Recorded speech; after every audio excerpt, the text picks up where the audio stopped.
ધાનેરા તાલુકાને બનાસકાંઠા જિલ્લામાં જ યથાવત રાખવાની માંગ ધારાસભ્ય માવજીભાઈ દેસાઈએ 1 મહિના અગાઉ સીએમને કરી હતી રજૂઆત। જિલ્લાના વિભાજનને લઈને ધાનેરાના ધારાસભ્ય માવજી દેસાઈનું નિવેદન। થોડા જ સમય પહેલાં ટીવીના માધ્યમ મારફત આખા જિલ્લામાં પ્રચાર શરૂ થઈ ગયો છે કે બનાસકાંઠા જિલ્લાના 2 વિભાગ કરવામાં આવ્યા છે। બનાસકાંઠા જિલ્લાને જાહેર કર્યો અને આ બાજુ થરાદ જિલ્લાને જાહેર કરવામાં આવ્યો છે। આમાં ધાનેરા વિસ્તારનો જે ભાગ છે, ધાનેરા છે, તાલુકો છે, એને થરાદ વિભાગમાં મૂકવામાં આવ્યો છે। એટલા બધો અમારા પર ટેલિફોનની ઘંટડીઓ રડકવા વળગી છે।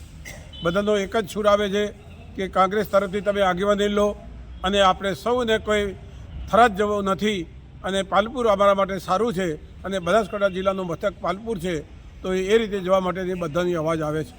તો આપ સૌની સરકાર સાથે અમારી વિનંતી છે કે ફેરવિચારણા કરવી જોઈએ અને આમાંથી કોઈને સાંભળવામાં પણ આવ્યા નથી, એ સાંભળવાની તક પણ આપી નથી। ત્યારે અમે આંદોલનનો માર્ગ ન લીધવો પડે એના પહેલાં આપ સૌ એમાં વિચાર કરશો અને ધાનેરા તાલુકાના જે ગામડા છે એને બનાસકાંઠા જિલ્લામાં મૂકવા માટે અમારી વિનંતી છે।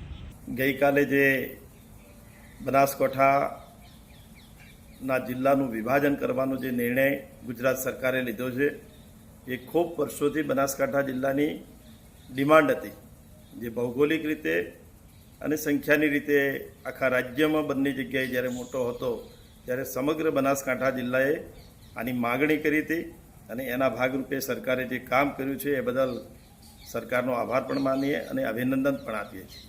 પરંતુ સાથે સાથે મારા મત વિસ્તારમાં ગઈકાલે જ્યારથી જાહેર કર્યો ત્યારે સમગ્ર ધાનેરા તાલુકાને પાલનપુરની અંદર રહેવા માટેનો આગ્રહ હતો અને છેલ્લા 1 મહિનાથી આ વાત ચાલતી હતી ત્યારે મેં પણ એ વિસ્તારના એક ધારાસભ્ય તરીકે મુખ્યમંત્રી સાહેબને રજૂઆત પણ કરી હતી કે સાહેબ ધાનેરાને અનુકૂળ પાલનપુર જિલ્લો છે તો પાલનપુર રાખવા માટેની માગણી પણ આપણે કરી હતી અને સમગ્ર વિસ્તારની અંદરથી ગઈકાલથી જ્યારે જાહેરાત કરી ત્યારથી માંડીને સરપંચો, પંચાયતના ડેલિગેટો, સમાજસેવકો અને અસંખ્ય લોકોએ મને સતત ફોન કરીને કર્યા। ત્યારે હું ગઈકાલે પણ ગાંધીનગર હતો, સીએમ સાહેબને મળવા માટેના પ્રયત્ન પણ કર્યા છે, પરંતુ સીએમ સાહેબને મળી શકાણું નથી। પરંતુ મેં સંદેશો મોકલવરાવ્યો છે કે ધાનેરાની પ્રજાને જે વાછોલ, બાપલા અને આ વિસ્તાર છે એ થરાદ છે 80 કિલોમીટરે પહોંચે છે, એટલે ખૂબ મોટું લાંબુ અંતર થઈ જાય છે, જે ખિંમત સાઈડનો ભાગ છે એ વિસ્તાર માટે। તો અમારા સમગ્ર વિસ્તારની માગણી છે સરકાર પાસે કે ધાનેરા તાલુકાને પાલનપુર જિલ્લામાં જ રાખે અને પાલનપુર જિલ્લાની અંદર પણ 6 તાલુકા છે એની જગ્યાએ 7 તાલુકા તરીકે રહે તો લોકોની સુખાકારી માટે, લોકોની જે સગવડ છે અને હર હંમેશા ડેરી સાથે, બેંક સાથે આખો તાલુકો કનેક્ટ છે, તો એ બધાને અનુકૂળતા પણ સમગ્ર વિસ્તારને રહે।